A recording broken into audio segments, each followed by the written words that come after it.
ایمان کی جو تعریف ہے وہ تین چیزوں کے ساتھ مکمل ہوتی ہے۔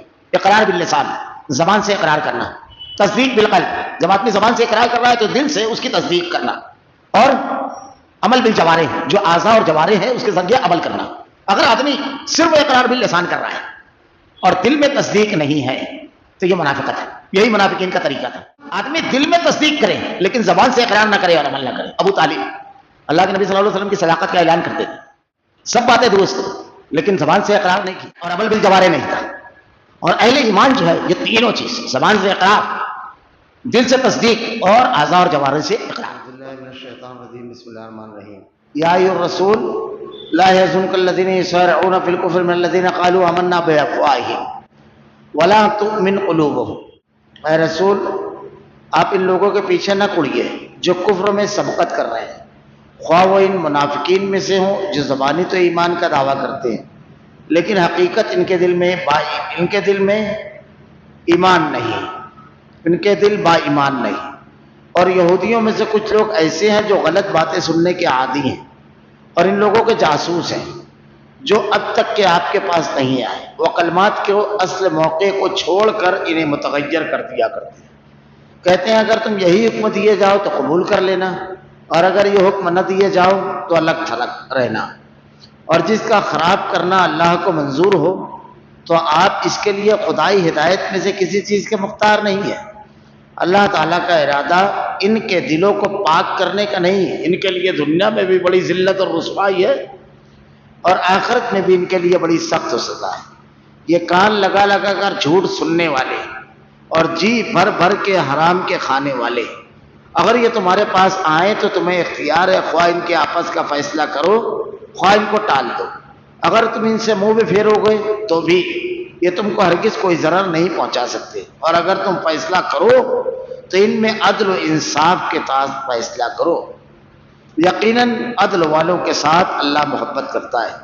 تعجب کی بات ہے وہ کیسے تمہارے پاس اپنے پاس تورات ہوتے ہوئے بھی جس میں احکام الہی ہے تم کو منصب بناتے ہیں، پھر اس کے بعد بے پھر جاتے ہیں۔ دراصل یہ ایمان و یقین والے ہیں ہی نہیں۔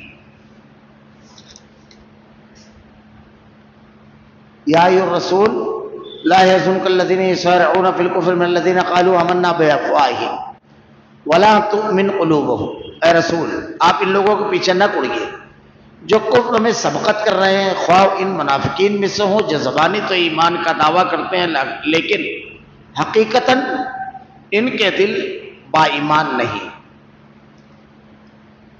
اللہ کے نبی صلی اللہ علیہ وسلم کے سامنے تین طبقات تھے۔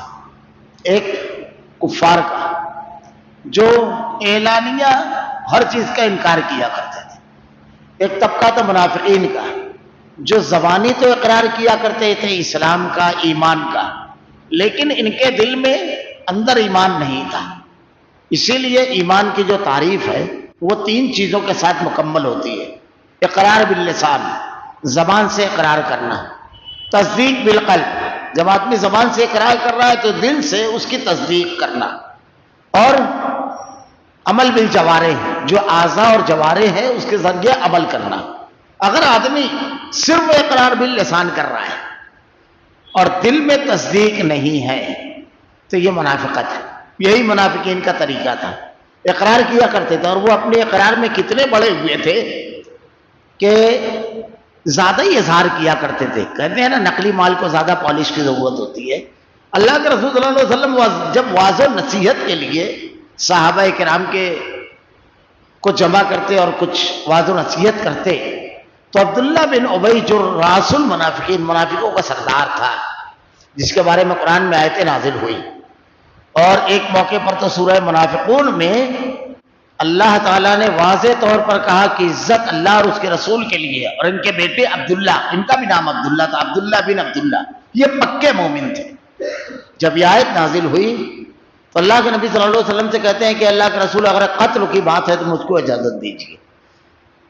پکے مومن تھے، اور اس کے بعد مدینہ جو تھا اس کے دروازے پر کھڑے ہو گئے۔ یہ ایک سفر کا واقعہ ہے، اور اس کے بعد کہا کہ اگر اللہ کے نبی اجازت نہیں دیتے تو آپ مدینہ میں داخل نہیں ہو سکتے، جبکہ یہ اپنے والد کا اتنا احترام کرتے تھے کہ نظر ملا کر کی بات نہیں کرنا، نظر جھکا کر بات کرتے تھے۔ یہ ایمان تھا ان لوگوں کا. تو منافقین زبان سے اقرار کرتے تھے. صرف آدمی دل پہ تصدیق کرے، زبان سے اقرار نہ کرے اور عمل نہ کرے. منافقین زبان سے اقرار کرتے تھے اور دکھاوے کی نماز پڑھتے تھے. تو اللہ نے ان کے بارے میں بڑی سخت بات کہی، ان المنافقین فی الدرک الاسفل. جہنم کے جو 7 درجات ہیں تو سب سے آخری درجہ، سب سے بدترین عذاب جس میں ہے، یہ منافقین کے لیے. دوسرا، آدمی دل میں تصدیق کرے لیکن زبان سے اقرار نہ کرے اور عمل نہ کرے. ابو طالب اللہ کے نبی صلی اللہ علیہ وسلم کی صداقت کا اعلان کرتے تھے، سب باتیں درست لیکن زبان سے اقرار نہیں کی اور عمل بالجوارح نہیں تھا. اور اہل ایمان جو ہے یہ تینوں چیز، زبان سے اقرار، دل سے تصدیق اور اعضاء اور جوارح سے اقرار. تو اللہ رب العالمین نے منافقین کے بارے میں، اور دوسرا طبقہ جو مدینہ میں آباد تھا یہود کا، یہ اہل کتاب تھے، نبی کو ماننے والے، اللہ کو ماننے والے، لیکن اس کے باوجود ہر دور میں انبیاء کی مخالفت کرنے والے. اللہ نے قرآن میں ارشاد فرمایا یقتلون الانبیاء، انبیاء کو انہوں نے قتل کیا. وقتلهم الانبیاء، پڑھیے قرآن. ہمیشہ انبیاء کی مخالفت اور شرارت رہی. ان کے کردار کو اللہ یہاں پیش کر رہا ہے، اور ان آیتوں کے تناظر میں 2 واقعات بیان کیے جاتے ہیں جو آیتیں میں ترجمہ پڑھ دیتا ہوں. اس کے بعد ومن الذین ھادوا سماعون للکذب سماعون لقوم آخرین، اور یہودیوں میں سے کچھ لوگ ایسے ہیں جو غلط باتیں سننے کے عادی ہیں. ان لوگوں کے جاسوس جو اب تک آپ کے پاس نہیں آئے. لم یاتوک یحرفون الکلم من بعد مواضعہ یقولون ان اوتیتم ھذا فخذوہ وان لم تؤتوہ فاحذروہ. وہ کلمات کے اصلی مواقع کو چھوڑ کر انہیں متغیر کرتے ہیں. کہتے ہیں کہ اگر تم یہی حکم دیے جاؤ تو قبول کر لینا، اور اگر یہ حکم نہ دیے جاؤ تو الگ تھلگ رہنا. یقولون ان اوتیتم ھذا فخذوہ وَإِن لَّمْ تُؤْتُوهُ فَاحْذَرُوهُ وَمَن يُرِدِ اللَّهُ فِتْنَتَهُ فَلَن تَمْلِكَ لَهُ مِنَ اللَّهِ شَيْئًا أُولَٰئِكَ الَّذِينَ لَمْ يُرِدِ اللَّهُ أَن يُطَهِّرَ قُلُوبَهُمْ وَفِي الدُّنْيَا خِزْيٌ وَلَهُمْ فِي الْآخِرَةِ عَذَابٌ عَظِيمٌ. اور جس کا خراب کرنا اللہ کو منظور ہو تو آپ اس کے لیے خدائی ہدایت میں سے کسی چیز کے مختار نہیں. اللہ تعالیٰ کا ارادہ ان کے دلوں کو پاک کرنے کا نہیں. ان کے لیے دنیا میں بھی بڑی ذلت اور رسوائی ہے، اور آخرت میں بھی ان کے لیے بڑی سخت سزا ہے. کلمات کو بدل دینا. ان لوگوں کا معاملہ یہ تھا کہ جو احکامات اللہ رب العالمین کے نازل کرتا ہے ان احکامات میں تحریف کی. یہ جرم. جھوٹ، سماعون للکذب اکالون للسحت. جھوٹ کان لگا کر بڑا اچھا لگتا تھا ان کو، سنتے تھے. جاسوسی کرنا اور جھوٹی باتیں سننا توجہ کے ساتھ، اور حرام خوری کرنا، مختلف طریقے سے لوگوں کا مال کو غصب کرنا. یہ ان کی خرابیاں اللہ تعالیٰ بیان فرما رہا ہے جو یہود کے اندر تھی. اب اس میں ایک واقعہ یہ ہوا کہ اللہ کے نبی صلی اللہ علیہ وسلم کے دور میں زنا کا ایک کیس یہودیوں کے یہاں آیا. جب یہودیوں کے آیا، جو خرابیاں ان کی بیان کی جا رہی ہے، کتاب رکھنے والے، نبی کو ماننے والے، اللہ کو ماننے والوں میں جو خرابیاں آتی ہے وہ تحریف کرنا، یہ بھی ایک تھا. فوائل الذین یکتمون الکتاب بایدیہم ثم یقولون ھذا من عند اللہ. اپنے ہاتھ سے کتاب لکھتے تھے اور اس کو جب پڑھتے تھے تو ایسا ظاہر کرتے تھے جیسے یہ منزل من اللہ کی طرف سے نازل کرتا ہے. پہلے پارے میں. خیر، تو یہاں ایک معاملہ یہ ہوا کہ زنا کا ایک مقدمہ، ایک کیس ان کے دور میں ہوا. تو ان لوگوں کا معاملہ یہ تھا کہ جب ان کا کوئی بڑا آدمی زنا کرتا تو اس کو کوڑے مار کر ہلکی پھلکی سزائیں دے کر کے گدھے پر بٹھا کر کالا منہ کر کے چھوڑ دیا کرتے. اور اس کے بعد ایسا ہوا کہ جب چھوٹا آدمی کرے تو اس کو سزا دیتے تھے. ویسے ہی ایک ہی مذہب کے ماننے والے 2 قانون پر عمل کرتے تھے. معاملہ یہ ہوا کہ بعد میں اس سزائی کو، رجم کی سزائی کو غائب کر دیا. ان کے ہاں آج بھی کتاب میں موجود ہے وہ سزا رجم کی، کہ زانی جو ہے زنا کرے، شادی شدہ ہے تو اس کو رجم کیا جائے گا. تو ان لوگوں نے جب ان کے یہاں مقدمہ ہوا تو کہا کہ اللہ کے رسول صلی اللہ علیہ وسلم کے پاس جاؤ اس مقدمے کو لے کر، اور اگر یہ ہم جیسا کرتے ہیں ویسی تائید کر دیں گے تو ہماری تائید ایک نبی کی تائید ہو جائے گی، اور اگر اس کے خلاف کریں تو پھر مت ماننا، کہنا نہیں ہمارے یہاں ایسا نہیں ہے، جھوٹ فساد شروع، سماعون للکذب، جی بھر کے جھوٹ بولنے والے۔ اللہ کے نبی صلی اللہ علیہ وسلم کے پاس وہ مقدمہ آیا، اللہ کے رسول صلی اللہ علیہ وسلم نے کہا اس سلسلے میں تمہارے یہاں کیا ہے؟ تو کہا ہمارے یہاں تو رجم نہیں ہے۔ حضرت عبداللہ بن سلام رضی اللہ تعالیٰ عنہ اللہ کے نبی پر ایمان لائے، اور بہت بڑے یہودی عالم تھے یہ پہلے۔ اللہ کے نبی صلی اللہ علیہ وسلم سے کچھ سوالات آپ نے کیے تھے، اور اس کے بعد کہا اللہ کی قسم اس کا جواب نبی کے سوا کوئی نہیں دے سکتا، اور آپ ایمان لے آئے۔ اور ان کے ایمان لانے کا واقعہ بھی بڑا مشہور ہے کہ جب یہ ایمان لائے تو کہا اللہ کے نبی میں اپنی قوم کو جانتا ہوں، میرے اسلام کا اعلان نہ کیجیے، پہلے میری قوم کے لوگوں کو بلائیے، سر برآورتا پڑے لوگوں کو۔ جب آئے تمام لوگ تو کہا پوچھو ان سے۔ عبداللہ بن سلام آڑ میں چھپ گئے اور کہا ان سے پوچھو میرے بارے میں۔ اللہ کے نبی نے پوچھا عبداللہ بن سلام تم میں کیسے آدمی؟ ارے بہت بڑے عالم ہیں، بہت بڑے عالم کے بیٹے، بہت اونچی اور عزتدار خاندان سے تعلق رکھتے ہیں، انتہائی عزتدار شریف آدمی، متقی آدمی۔ عبداللہ بن سلام رضی اللہ تعالیٰ عنہ آڑ سے نکلے اور آپ کی نبوت کا اقرار کیا۔ اسی نشست میں کہتے ہیں کہ ہمارا سب سے بڑا جاہل، سب سے بڑے جاہل کا لڑکا، سب سے بدترین آدمی اسی نشست میں۔ تو عبداللہ بن سلام رضی اللہ تعالیٰ عنہ نے کہا اللہ کے نبی ہے، تورات میں یہ موجود، منگائیے ان سے تورات۔ جب تورات منگائی گئی تو تورات جب انہوں نے پڑھنا شروع کی تو آیت رجم بھی تھی، تو پڑھتے پڑھتے اس پر ہاتھ رکھا آیت رجم پر، اور اوپر کی آیت پڑھی اور اس کے بعد نیچے کی آیت پڑھنے لگی۔ عبداللہ بن سلام رضی اللہ تعالیٰ عنہ نے کہا اللہ کے نبی ان کا ہاتھ ہٹائیے اور یہ جو آیت ہے اس کی تلاوت کروائیے۔ جب عبداللہ بن سلام کے کہنے پر اللہ کے نبی نے کہا تو وہاں آیت رجم موجود تھی۔ ایک واقعہ اور ملتا ہے، یہ جو تبدیلی وہ لوگ کرتے تھے، احکامات کچھ ہیں اور بیان بنا دیتے تھے کچھ حکم کو، یہ معمولی جرم نہیں ہے، اللہ کے حکم کو بدل دینا یہ بعد کے دور میں بھی امتوں میں آیا، لوگوں کے اندر آیا۔ ایک دوسرا واقعہ ملتا ہے کہ دو قبیلے تھے، تو ایک قبیلہ جو تھا اس کا معاملہ ایسا تھا کہ اس کے کسی آدمی کو اگر قتل کیا جاتا تو دیت جو ہے، تو جنہیں قتل کے بدلے میں جو خما دیا جاتا ہے دیت، تو ان کی دیت 50 وسق تھی، اور ایک عزتدار قبیلہ تھا، 12 قبائل تھے ان کے، تو وہ ان کا جو معاملہ تھا 100 وسق۔ اب جب اللہ کے نبی صلی اللہ علیہ وسلم تشریف لائے تو اللہ کے نبی صلی اللہ علیہ وسلم کے پاس وہ جو قبیلے والے تھے جن کی 50 تھی، انہوں نے اللہ کے نبی صلی اللہ علیہ وسلم کی آمد کے بعد جب واقعہ ہوا تو کہا ہم 50 نہیں 100 وسق لیں گے، جتنی دیت یہودیوں کے اس قبیلے کی ہے اتنی ہماری بھی۔ معاملہ اتنا بڑا کہ تلواریں نکلنے لگی۔ معاملہ اللہ کے نبی صلی اللہ علیہ وسلم کے پاس آیا، اللہ کے رسول صلی اللہ علیہ وسلم نے فیصلہ فرمایا۔ اب یہاں پر جو اللہ تعالیٰ ارشاد فرما رہا ہے کہ اگر تم یہی حکم دیے جاؤ تو قبول کر لینا، یہ لوگوں کی جو بات ہو رہی ہے، اللہ کے نبی کو خبر دے دی جا رہی ہے کہ آپس میں کیا مشورہ کی ہے، اور اگر یہ حکم نہ دیے جاؤ تو الگ تھلگ رہنا۔ یہ لوگ منصوبہ بندی کر رہے ہیں۔ اللہ تعالیٰ کی آسمان پہ ایک پروگرامنگ چلتی ہے، دنیا میں آدمی مذہب کے بارے میں، دین کے بارے میں، اہل ایمان کے بارے میں ایک سازش کرتا ہے، اور اللہ رب العالمین کیسے اس کو کھول دیتا ہے۔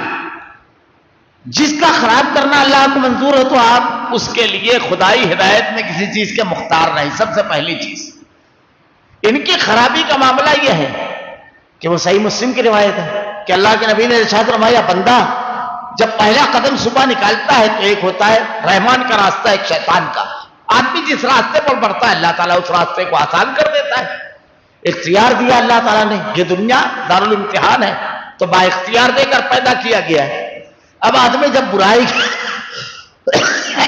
راستے پر نکلتا ہے تو اللہ تعالیٰ برائی کے راستے پر اسے آہستہ آہستہ اس کے دل میں مہر لگ جاتی ہے۔ ان لوگوں کا معاملہ یہی تھا، یہودیوں کا سازشی گناہ کا، یہ نکل گئے، اور اللہ کے نبی کی شدید خواہش تھی کہ سب ہدایت پا جائیں۔ لقد جاءکم رسول من انفسکم عزیز علیہ ما عنتم حریص علیکم بالمؤمنین رؤوف الرحیم. جو نبی تمہارے درمیان آیا وہ انتہائی حریص ہے تمہاری ہدایت کے لیے، انتہائی حریص. اللہ کے نبی صلی اللہ علیہ وسلم بڑے حریص تھے. آپ کہتے ہیں کہ میں تمہاری کمر پکڑ پکڑ کر تم کو جہنم تو بچا رہا ہوں، تم ہو کہ اس میں گرے جا رہے ہو. آپ کی شدید خواہش تھی کہ ہر سب کو ہدایت پر آ جائے، بڑی شدید خواہش.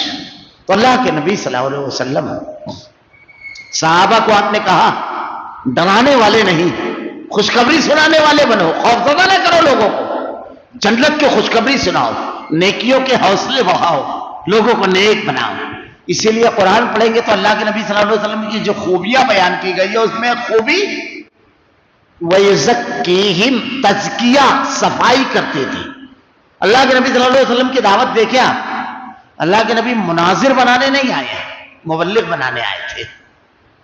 کسی کے عیب کو اور نقص کو واضح کرنے، نقاد تنقید کرنے نہیں، اصلاح اور تزکیہ کرنے، دونوں میں بڑا فرق ہے.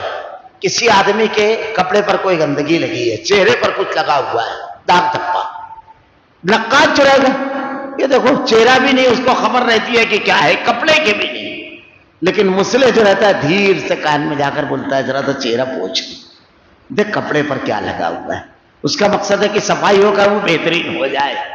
اللہ کے رسول صلی اللہ علیہ وسلم تزکیہ کرتے تھے، صفائی لوگوں کے عمل کی، بہترین انسان بنانے آئے تھے. ہمارے یہاں اللہ کے رسول کی سیرت میں ہے. تو اللہ تعالیٰ کہہ رہے ہیں کسی چیز کے مختار نہیں ہے. اللہ کی ربوبیت، اللہ کے اختیار اور تمام بندوں کی بے اختیاری. اللہ کے نبی کو کوئی اختیار نہیں ہے، توحید بھی ساتھ ساتھ میں پیش کی جا رہی ہے. اللہ تعالیٰ کا ارادہ ان کے دلوں کو پاک کرنے کا نہیں، بلکہ کیا ہے، ان کے لیے دنیا میں بھی بڑی ذلت اور رسوائی ہے. کتنی بڑی رسوائی ہے، ایک آدمی جھوٹا مجلس میں ثابت ہو جائے، کم بڑی رسوائی ہے. دین کے ٹھیکیداری کا دعویٰ کر رہا ہے اور بھری مجلس میں بتا دیا گیا ہے تو بولتا ہے تورات میں یہ ہے اور تورات میں تو اس کے خلاف لکھا ہوا ہے. کبھی کبھی اللہ رب العالمین کا معاملہ جو ہوتا ہے آدمی سمجھ نہیں پاتا ہے. اور ایک چیز اور، اللہ کے دین سے کھلواڑ کرنے والوں کو اللہ رسوا کرتا ہے رب العالمین. کبھی اس کے دین میں نہ سیاست کرنا نہ اس سے کھلواڑ کرنا، کیونکہ جواب اللہ کی طرف سے آتا ہے. رب العالمین کا جب جواب آتا ہے تو آدمی کسی لائق نہیں رہ جاتا. اللہ کے دین کے معاملے میں یہ سب یہودیوں کی صفت ہے. احکامات جو ہیں اس کی بجائے آدمی دیکھا ویسا فتویٰ، اور کتنا علم، چھپا لینا باتوں کو، صحیح بات وقت پر نہیں بتانا، یہ سب یہودی صفت ہے. تو رب العالمین رسوا، ذلت اور رسوائی. اور کسی قوم کے اندر اگر یہ سب خامیاں آ گئی تو اللہ رب العالمین نے ارشاد فرمایا ہے وَإِنْ تم اتنا، اللہ کے ضابطے بدلتے نہیں ہیں. اگر یہودی اس کی بنیاد پر مقبوض ہوئے، کون سی قوم تھی وہ؟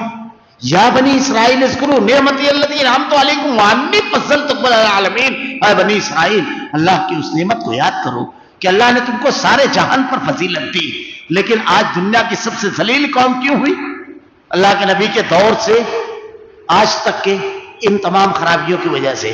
اور اللہ تعالیٰ نے ضابطہ بنایا، اب جو قوم میں یہ خرابیاں آئے گی، ذلت اور رسوائی اس کا مقدر ہوگی. اس لیے جب ذلت اور رسوائی آئے، جب سب کچھ ختم ہونے لگے تو تزکیہ کرے آدمی کی کہاں پر ہے. یہ سب خامیاں تو نہیں آ گئی ہے. اللہ رب العالمین نے بالکل واضح کر دیا. اور آخرت میں ان کے لیے بڑی سخت سزا ہے، بہت ہی خطرناک سزا ہے ان کے لیے. سماعون للکذب اکالون للسحت فإن جاؤک فاحکم بینہم وعارض عنہم وإن تعرض عنہم فلن یضروک شیئا وإن حکمت فاحکم بینہم بالقسط ان اللہ یحب المقسطین. یہ کان لگا لگا کر جھوٹ سننے والے اور جی بھر بھر کے حرام کے کھانے والے، اگر یہ تمہارے پاس آئے تو تمہیں اختیار ہے، خواہ ان کے آپس کا فیصلہ کرو خواہ ان کو ٹال دو. ان خرابیوں کے ساتھ اگر کوئی قوم آپ کے پاس آئے گی تو آپ کا معاملہ ایسا نہیں ہے کہ ان کا فیصلہ اپنے مطابق کرنا ہے. اگر آپ نے کرا تو کوئی بات نہیں ہے، لیکن آپ چاہے تو ٹال دیں، جیسے حالات ہو ویسی حکمت عملی اختیار کرنا چاہیے. یہ کبھی آپ کے درمیان اس وجہ سے آئیں گے کہ آپ کے یہاں کچھ عزت اور مقام بن جائے، کچھ خوبیاں اور کچھ اچھائیاں آپ کے ساتھ رہنے پر ان کو مل جائے، یہ سودے بازی بھی رہتی ہے، کچھ مقام مل جائے ہم کو، یہ سب بھی رہتا ہے۔ تو حکمت عملی جیسی ہو، جیسے حالات ہوں، اللہ کے نبی کو کہا جا رہا ہے خواہ ان کے آپس کا فیصلہ کرو خواہ ٹال دو، اگر تم ان سے منہ پھیرو گے تو بھی یہ ہرگز تمہیں کوئی ضرر نہ پہنچا سکیں گے۔ اللہ کے دین کو کھیلنے والے کے لیے اللہ کافی ہے، لیکن اگر تم اللہ کے دین پر ڈٹے رہے، اللہ کے احکامات پر، تو حسبنا اللہ ونعم الوکیل، اللہ اہل ایمان کے لیے کافی ہے۔ اور اگر تم فیصلہ کرنے کا سوچ لیے ہو، یہ ہے اسلام۔ یہ آپ دیکھیے آج دنیا کے اندر خارجہ پالیسی جو ہوتی ہے ہر ملک کی خارجہ پالیسی، اس کو اٹھا کر دیکھیے سارا معاملہ ختم ہو جاتا ہے۔ خارجہ پالیسی میں آپ دیکھیے بہت اصول پسند ہوتا ہے اپنے ملک کے اندر ایک آدمی، میں جھوٹ نہیں بولتا، میں غلط لوگوں کی حمایت نہیں کرتا۔ جیسے آپ آج ہمارے یہاں لوگوں کا مزاج ہے نا، یورپ کے لوگوں کی بڑی تعریف کرتے ہیں، وہ صفائی پسند ہے، وہ ڈسپلن ہے۔ کاہے کا ڈسپلن؟ اتنا زبردست مسلمانوں کے اوپر ظلم ہو رہا ہے، ان کی حکومتیں کبھی مظلوم کے ساتھ کھڑی نہیں ہوئی۔ انسانیت، اخلاق، مربت نام کی کوئی چیز ہے؟ ابن الوقت اور مفاد پرست قومیں ہیں یہ۔ کس بنیاد پر یہ سب باتیں آپ کر رہے ہیں؟ یہ معمولی چیزیں نہیں ہیں۔ تمہارا چہرہ دکھائی دیتا ہے اس وقت جب مظلوم آہو بقا کر رہا ہے اور تم خاموش ہو، تمہاری خاموشی ظالم کی تائید ہوتی ہے اور اس کو ظلم پر ابھارتی ہے، کیونکہ روکنے والا کوئی نہیں ہے۔ تو تم ظالم کے ہمدرد اور حمایتی ہو، تم بہتر کیسے ہو سکتے ہو؟ اخلاقیات کہاں دیکھی جاتی ہے؟ انڈیویجول یا لوگوں کے سامنے؟ آپ بااخلاق کب ہیں؟ آپ بہت اچھے ہیں، چلتے ہوئے کسی سے سلام نہیں کر رہے ہیں، کسی سے صحیح ڈھنگ سے بات نہیں کر رہے ہیں، کوئی بیمار ہے اس کی عادت کے لیے نہیں جا رہے ہیں، آپ کو بااخلاق بولا جائے گا؟ کسی کے اوپر ظلم ہو رہا ہے، آپ کھڑے ہو کر کے اس کو روک نہیں رہے ہیں ظالم کو، کسی کا مال چھینا جا رہا ہے، وہ بے کسی سے پکار رہا ہے اس کا گھر ختم کر دیا جائے، آپ خاموش تماشائی بنے ہوئے ہیں۔ اپنا کردار تو ادا کریں، ایک بیان بازی تو کریں، اقوام متحدہ میں بیٹھ کر ایک اور تو اس کے خلاف دے۔ یہ تمام چیزیں آپ کو عیاں کرتی ہے، یہ معمولی چیز نہیں ہے۔ تو خارجہ پالیسیاں، غزہ میں آج جو کچھ ہوا، بہت ساری چیزیں ہوئی، بہت نقصان ہوا جانی اور مالی، اور جن لوگوں نے یہ کرایا وہ بلوں میں گھسے ہوئے ہیں۔ بے فائدہ جنگ، جن لوگوں جو اس کے ذمہ دار ہیں وہ ایک الگ بحث ہے، لیکن اس میں اور بھی بہت کچھ ہو گیا۔ ساری دنیا برہنہ ہو گئی، ظلم پر خاموش رہنے والے، معمولی کہیں زلزلہ آ جاتا ہے امداد پہنچ جاتی ہے، ہنستے کھیلتے گھر اجڑ گئے، بچے بیوہ یتیم ہو گئے، عورتیں بیوہ ہو گئی، کسی کو نظر نہیں آیا یہ ظلم نہیں ہے؟ وہ میدان جنگ میں لڑنے والے سپاہی تھے، کن کو مارا جاتا ہے جو مقابل ہے؟ انصاف اور عدل کس کو کہتے ہیں؟ یہ اسلام میں کبھی نہیں دیکھا جاتا۔ شاہ فیصل بیلجیم گئے، ان کے دور میں بیلجیم میں آگ لگی، جب آگ لگی تو وہیں پر بہت بڑا فنڈ بیلجیم کی سرکار کو انہوں نے دیا مدد کے طور پر۔ حیرت زدہ ہے یہ وہاں کا صدر، تو اس نے کہا سب سے پہلی مدد دنیا میں آپ نے دی اس آگ پر، مانگو آپ کیا مانگتے ہیں؟ آپ نے، اللہ غری کی رحمت کرے، آپ نے کہا صرف ایک زمین چاہیے بیلجیم سٹی میں جہاں ہم اسلامک اسٹڈی سینٹر بنا سکیں، یہ مانگا تھا انہوں نے۔ کوئی چیز اپنے لیے نہیں مانگی، لوگوں کی ہدایت کا سامان مانگا اور مرکز۔ آج بیلجیم میں 60 مسجدیں ہیں، اس اکیلے شہر میں جو وہاں کا دارالسلطنت ہے، 60 مسجدیں آج۔ یہ انسانی ہمدردی تھی، فوراً مدد پہنچی۔ زلزلے میں آپ مذاہب کی تفریق نہیں کرتے، طوفانوں میں آپ مذاہب کی تفریق نہیں کرتے، لیکن غزہ میں کیسے ہو گیا؟ بھوکے ہیں بچے، پیاسے ہیں بچے، کون سی انسانیت ہے آپ کے پاس؟ کپڑے اتر گئے، یہ صرف اسلام کے پاس ہے۔ دیکھیے اللہ تعالیٰ کیا ارشاد فرما رہا ہے کن کے بارے میں؟ سماعون للکذب اکالون للسحت، جھوٹ بولنے والے، جی بھر کے حرام خواری کرنے والے، کان لگا لگا کر، جو ہمیشہ مسلمانوں کے خلاف سازش کی، اللہ کے نبی صلی اللہ علیہ وسلم کو دھوکہ دیا، زہر دے کر مارنے کی کوشش کی، اس قوم کے بارے میں کیا کہہ رہا ہے اللہ تعالیٰ؟ اگر تم فیصلہ کرو تو ان میں وَإِنْ حَكَمْتَ فَحْكُمْ بَيْنَهُمْ بِالْقِسْطِ، تو ان میں عدل اور انصاف کے ساتھ فیصلہ کرو، یہ اللہ کا حکم ہے۔ کسی کی عداوت، شنآن قوم علی الا تعدلوا اعدلوا هو اقرب للتقوی، کسی قوم کی عداوت اور دشمنی تم کو عدل کے خلاف نہ کرائے، یہ ہے انصاف، یہ ہے انسانی اخلاق، یہ ہے قوموں کا اخلاق جو صرف اسلام کے پاس ہے۔ ہم بلا تردد کہہ سکتے ہیں دنیا کی ہر قوم مفلس و کلاش ہے سوائے اسلام کے، یہ سرمایہ صرف ہمارے پاس ہے۔ ہم کیوں احساس کمتری کا شکار ہیں؟ غور کیجیے کیا کہہ رہے اللہ تعالیٰ؟ یقیناً عدل والوں کے ساتھ ان اللہ یحب المقسطین، یہ قرآن ہے، قرآن کتنا پیارا جملہ ہے۔ آخری جملہ سنیے، یقیناً عدل والوں کے ساتھ اللہ محبت رکھتا ہے۔ اپنے دشمن کے ساتھ عدل کرو اور ملے گا کیا؟ اس سے کوئی توقع مت رکھنا، اللہ کی محبت ملے گی۔ یہ ہے انسانیت، یہ ہے خیر کہ اللہ تعالیٰ کہہ رہا ہے میری محبت اگر چاہتے ہو تو ذاتی اور قومی معاملات اصول اور ضابطوں کو قربان نہیں کرتے، میرے بتائے ہوئے احکامات پر عمل کرو، میں تم سے محبت کروں گا۔ یہ مومن کا ترہ امتیاز، مقصد حیات ہوتا ہے۔ اب یہ آخری کی جو بات بڑی اہم ہے، اوپر کا پورا مضمون اس سے لگا ہوا ہے، میں صرف ترجمہ پڑھ دیتا ہوں انشاءاللہ آئندہ ہفتہ اس پر۔ تعجب کی بات ہے، بڑا زبردست۔ وَكَيْفَ يُحَكِّمُونَكَ وَعِندَهُمُ التَّوْرَاةُ فِيهَا حُكْمُ اللَّهِ ثُمَّ يَتَوَلَّوْنَ مِن بَعْدِ ذَلِكَ۔ تعجب کی بات ہے، وہ کیسے اپنے پاس تورات ہوتے ہوئے، اللہ کی کتاب ہے نا تورات، ہے نا تمہارے پاس، جس میں احکام الہی ہے، تم کو منصف بناتے ہیں، نبی بھی نہیں مان رہے اور انصاف کے لیے بھی آ رہے ہیں، ارے تمہارے پاس اللہ کی کتاب ہے تو یہاں کی بات، کتنی تعجب کی بات ہے۔ قرآن ہمارے پاس ہے، کہیں جائیں گے؟ بڑی زبردست ہو، اور باطل فرقوں کی پوری کا پوری شناخت اور پہچان ہے، دیکھیے پھر اس کے بعد پھر بھی جاتے ہیں وما اولئک بالمؤمنین، یہ دراصل ایمان و یقین والے ہیں ہی نہیں، ایمان کی وجہ سے نہیں آئے۔ اللہ نے فیصلہ بھی سنا دیا، آئندہ ہفتہ اس کی تفصیلات انشاءاللہ بیان کی جائے گی۔ اللہ رب العالمین سے دعا ہے رب العالمین ہر معاملے میں تیرے نازل کردہ احکامات پر عمل کرنے کی توفیق دے، رب العالمین تیری محبت کے حصول کے جتنے ذرائع ہیں ہر ذریعے پر عمل کرنے کی توفیق دے۔ اللہ ہمارا خاتمہ ایمان پر فرما، تیرے کلام کی آیتیں اور تیرے نبی کی احادیث کو ہمارا کردار و عمل بنا دے۔ ربنا لا تزغ قلوبنا بعد إذ هديتنا وهب لنا من لدنك رحمة إنك أنت الوهاب۔ سبحانك اللهم وبحمدك أشهد أن لا إله إلا أنت أستغفرك وأتوب إليك۔